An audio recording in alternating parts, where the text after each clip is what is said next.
ബഹുമാനപ്പെട്ട നബിയുനാ മുഹമ്മദ് മുസ്തഫ പ്രവാചക പരമ്പരയുടെ അവസാന കണ്ണിയാണല്ലോ. ആ പ്രവാചക പരമ്പര കഴിഞ്ഞാൽ, അമ്പിയാക്കന്മാർ കഴിഞ്ഞാൽ ലോകത്ത് പിന്നെ പുണ്യമുള്ളവരാണ്, മഹത്വമുള്ളവരാണ് പരിശുദ്ധ സ്വഹാബ. ആരാ സ്വഹാബത്ത്? വിശ്വാസിയായി മരിക്കുന്നു, അതിനിടയ്ക്ക് ഒരു മിനിറ്റെങ്കിലും, ഒരു കുറഞ്ഞ സമയമെങ്കിലും റസൂലുള്ളാഹിന്റെ മുമ്പിൽ വിശ്വാസിയായി ഒരുമിച്ച് കൂടിയാൽ അയാളെ കുറിച്ച് നാം സ്വഹാബി എന്ന് പറയുന്നു. അമ്പിയാക്കന്മാർ കഴിഞ്ഞാൽ ഏറ്റവും കൂടുതൽ മഹത്വമുള്ളവർ. എന്താ ഈ മഹത്വത്തിന്റെ മാനദണ്ഡം? എന്താ ഇതിന്റെ കാരണം? എന്താ? മറ്റൊന്നുമല്ല, പ്രവാചകനാകുന്ന മുഹമ്മദ് റസൂലുള്ളാഹ് എന്ന ലോക നേതാവിൽ നിന്ന്, ആ മാർഗദർശിയിൽ നിന്ന്, ആ നബിയെ കാണാൻ, ആ നബിയുടെ ചുണ്ടിൽ നിന്ന് ദീന് പഠിക്കാൻ അവസരം ലഭിച്ചവർ എന്നുള്ളത് കൊണ്ട് മാത്രമാണ് ഇത്ര വലിയ മഹത്വമെങ്കിൽ ഇത്തരത്തിലുള്ള മഹാന്മാരോടുള്ള അടുപ്പവും അവരോടുള്ള സാമീപ്യവും സിയാറത്തും നാളെ രക്ഷപ്പെടാൻ കാരണമാകുമെന്ന് മുഹമ്മദ് റസൂലുള്ളാഹി സല്ലല്ലാഹു അലൈഹി വസല്ലം ഇത്തരം മഹാന്മാരോട് നാം കാണിക്കുന്ന സ്നേഹബന്ധം. ബഹുമാനപ്പെട്ട അനസ് ഇബ്നു മാലിക് റളിയല്ലാഹു അൻഹു പറയുന്ന ഹദീസാണ്. റസൂലുള്ളാഹി സ്വല്ലല്ലാഹു അലൈഹി വസല്ലം തങ്ങളോട് ഒരാൾ വന്നുകൊണ്ട് ചോദിക്കുന്ന, പ്രവാചകരെ, മതസ്സാ, എപ്പോഴാണ് ഖിയാമത്ത് നാൾ?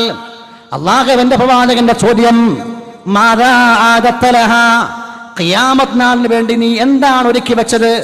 ചോദ്യം കേട്ടാൽ കാര്യമായി ഒരുക്കി വെച്ചതുപോലെ ഉണ്ടല്ലോ. എന്താ നീ ഒരുക്കി വെച്ചത്?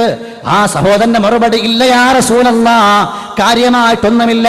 എനിക്ക് അങ്ങയോട് വലിയ സ്നേഹമാണ്, അല്ലാഹുവോട് വലിയ സ്നേഹമാണ്, ഇതല്ലാതെ മറ്റൊന്നും ഞാൻ ഒരുക്കി വെച്ചില്ല എന്ന് ആ സ്വഹാബി മറുപടി പറയുമ്പോൾ റസൂലുള്ളാഹി മറുപടി പറഞ്ഞില്ലേ, അൽ മർഉ മഅ മൻ അഹബ്ബ, ഒരാൾ ആരെ സ്നേഹിക്കുന്നവോ അയാളോട് കൂടെയാണ് എന്ന് സയ്യിദുനാ റസൂലുള്ളാഹ്.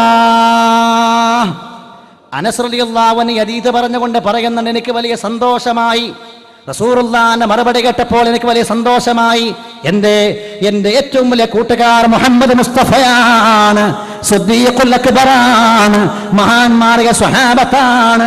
അവരെ സ്നേഹിച്ചാൽ അവരോട് കൂടെ സ്വർഗത്തിൽ പോകാൻ കഴിയുമെന്ന് പ്രവാചകന്റെ വാക്ക് കേട്ടപ്പോൾ എനിക്ക് സന്തോഷമായി എന്ന് അനസ് ഇബ്നു മാലിക് റഹിമഹുല്ലാഹ്.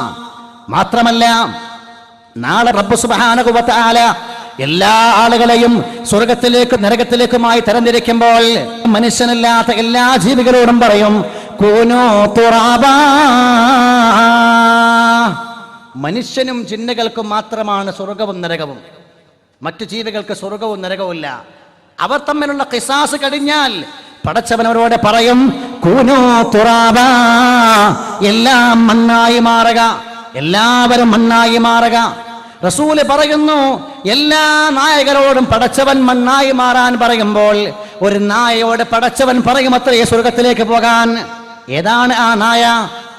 അസ്ഹാബുൽ കഹ്ഫ് എന്ന മഹാന്മാരോട് കൂടെ അവർക്ക് കാവലായി അവരുടെ ഗുഹാമുഖത്ത് കിടന്ന നായയില്ലേ, ഖിത്മീർ എന്ന് വിളിക്കപ്പെടുന്ന നായയില്ലേ, ആ നായക്ക് നാളെ സ്വർഗമുണ്ടെന്ന് മുഹമ്മദ് റസൂലുള്ളാഹ്. എന്താ കാരണം? ആ നായ സ്നേഹം കാണിച്ചത്, ബന്ധം കാണിച്ചത് മഹാന്മാരായ അസ്ഹാബുൽ കഹ്ഫിനോടാണ്. മഹാന്മാരെ സ്നേഹിച്ചാൽ മഹാന്മാരോട് കാണിക്കുന്ന സ്നേഹബന്ധം അവരുടെ കൂടെ സ്വർഗത്തിലേക്ക് പോകാൻ കാരണമായി മാറുമെന്ന് റസൂലുള്ളാഹി സ്വല്ലല്ലാഹു അലൈഹി വസല്ലം പഠിപ്പിക്കുമ്പോൾ ഇത്തരം മഹാന്മാരോട് പ്രത്യേകിച്ചും ഒരു കാലഘട്ടത്തിലെ ഖുതുബുസ്സമാൻ സയ്യിദ് അലവി അൽ മൻഫറമി ഖദ്ദസല്ലാഹു സിറഹുൽ അസീസ് മഹാനവറുകളുടെ ഉറൂസുമായി ബന്ധപ്പെട്ടുകൊണ്ട് നാം സമ്മേളിക്കുന്നതും മഹാനവറുകളെ ഓർക്കുന്നതും മഹാനവറുകളുടെ മുമ്പിൽ വന്നുകൊണ്ട് നാം സിയാർ ചെയ്യുന്നതുമെല്ലാം നമ്മുടെ രക്ഷയുടെ കാരണമാണ് എന്ന് മാത്രമല്ല, പിശാച് അകലാനും അല്ലാഹുവിന്റെ റഹ്മത്ത് നമ്മിൽ വരാനും അത് ഏറെ നിമിത്തമാകുമെന്നും മുഹമ്മദ് മുസ്തഫ. നല്ലവർക്ക് മുമ്പിൽ, മഹാന്മാർക്ക് മുന്നിൽ പിശാചിന് ഒരിക്കലും പിടിച്ചു നിൽക്കാൻ കഴിയില്ല. നല്ലവരായ ആളുകൾ, നല്ല സ്ഥലങ്ങൾ, നല്ല വാക്കുകൾ, പള്ളിമിനാരങ്ങളിൽ നിന്ന് ബാങ്കൊലി മുഴങ്ങുമ്പോഴേക്ക് ആ ബാങ്കൊലി കേൾക്കുന്ന പിശാച് ഓടുകയാ, പിടിച്ചു നിൽക്കാൻ കഴിയില്ല. അതേ പ്രകാരം മഹാന്മാർക്ക് മുമ്പിൽ, അല്ലാഹുവിനെ കുറിച്ച് ഓർക്കുന്നവർക്ക് മുമ്പിൽ പിടിച്ചു നിൽക്കാൻ പിശാച് ഒരിക്കലുമാകില്ല. എന്ന് മാത്രമല്ല, മഹാന്മാരെ ഓർക്കുന്ന വേദികളിലും ഒരിക്കലും പിശാചിന് പിടിച്ചു നിൽക്കാൻ കഴിയില്ല. അതുകൊണ്ട് നമ്മിലുള്ള പൈശാചികമായ ബുദ്ധിമുട്ടുകൾ പോലും നീങ്ങാൻ, അത് അകറ്റാൻ ഇത്തരം മസാറുകളും മഖാമുകളും ഏറ്റവും പ്രധാനമാണ് എന്നാണ് സന്ദർഭോചിതമായി ഞാൻ സൂചിപ്പിക്കുന്നത്. നിങ്ങൾ ഖബറുകൾ മഖബറുകൾ സന്ദർശിക്കുക. ഫഇന്നഹാ തുദക്കിറുകുൽ ആഖിറ, ആഖിറത്തിനെ കുറിച്ച് നാളെയെ കുറിച്ച് അത് ഓർമ്മിപ്പിക്കുമെന്ന് മുഹമ്മദ് റസൂലുള്ളാഹി.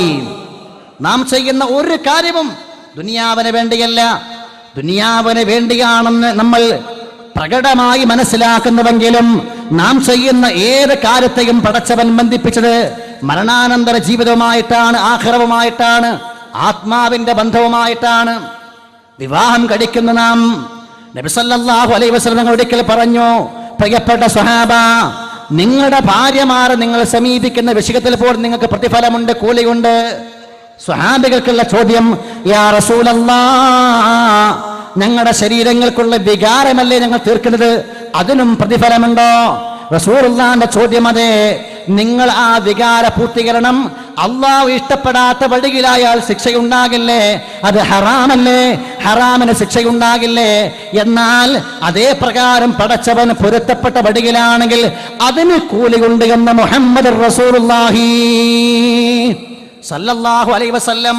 വിവാഹത്തെ പോലും പടച്ചവൻ ബന്ധിപ്പിച്ചത് നാളെയുടെ ജീവിതവുമായിട്ടാണ്, ആഖിറമെന്ന ലോകത്വവുമായി ബന്ധിപ്പിച്ചുകൊണ്ടാണ്, അല്ലേ? വിവാഹം പരിശോധിച്ചാൽ പടച്ചവന് മക്കളുണ്ടാകാൻ ഇത്തരമൊരു സംവിധാനം ആവശ്യമില്ല. ആണും പെണ്ണും ഭാര്യ ഭർത്തൃ സംവിധാനത്തിലൂടെ മാത്രമല്ല പടച്ചവൻ മനുഷ്യനെ ഉണ്ടാക്കി നിർമ്മിക്കുന്നത്, അല്ലാത്ത വഴികളും കാണാം.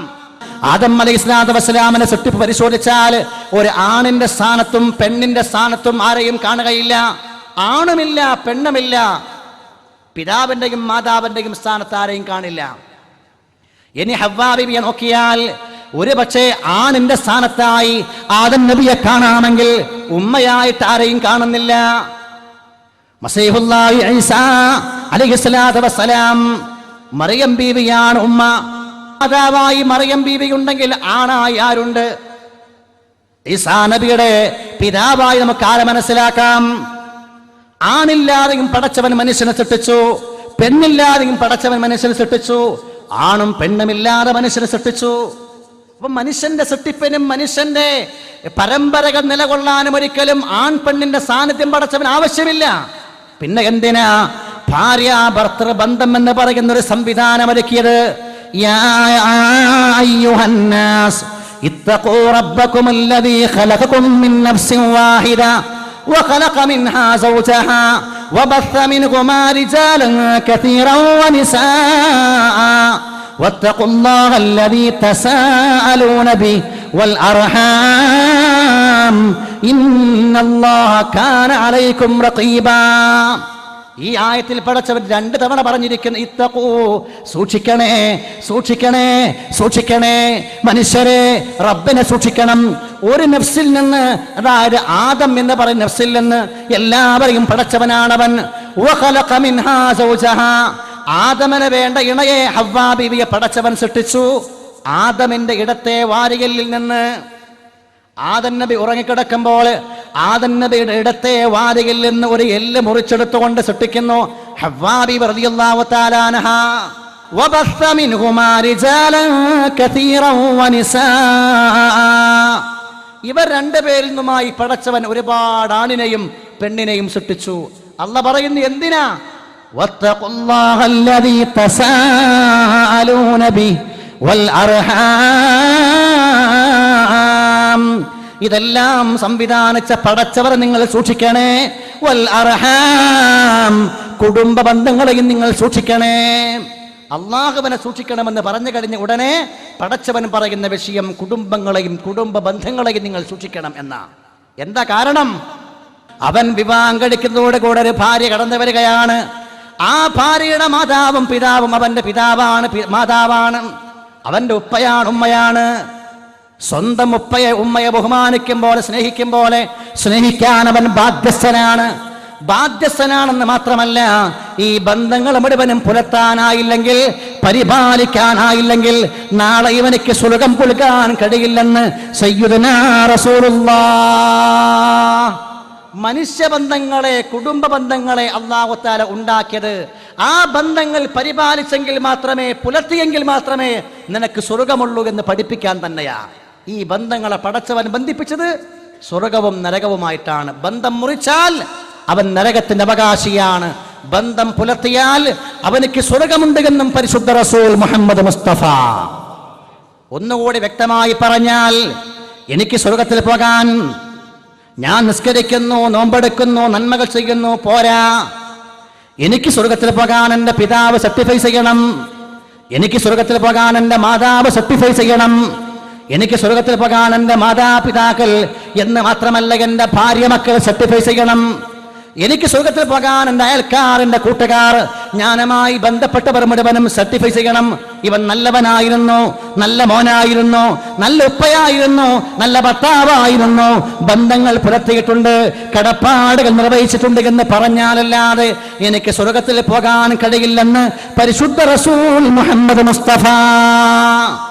അതാണ് ഇസ്ലാം പഠിപ്പിക്കുന്ന ഭാര്യ ഭർത്തൃ ബന്ധങ്ങളുടെ മഹത്വം എന്ന് പറയുന്നത്. ആ ബന്ധങ്ങൾ മനുഷ്യൻ പാലിക്കണം. ആ ബന്ധങ്ങൾ പാലിക്കാതെ ഒരിക്കലും സ്വർഗരാജ്യം മൃഗ സാധ്യമേ അല്ല എന്ന് പഠിപ്പിക്കുന്നിടത്തേക്ക് മനുഷ്യനെ എത്തിക്കാനാണ് റബ്ബ് സുബ്ഹാനഹു വ തആല ഇത്തരം സംവിധാനങ്ങൾ ഒരുക്കിയത്.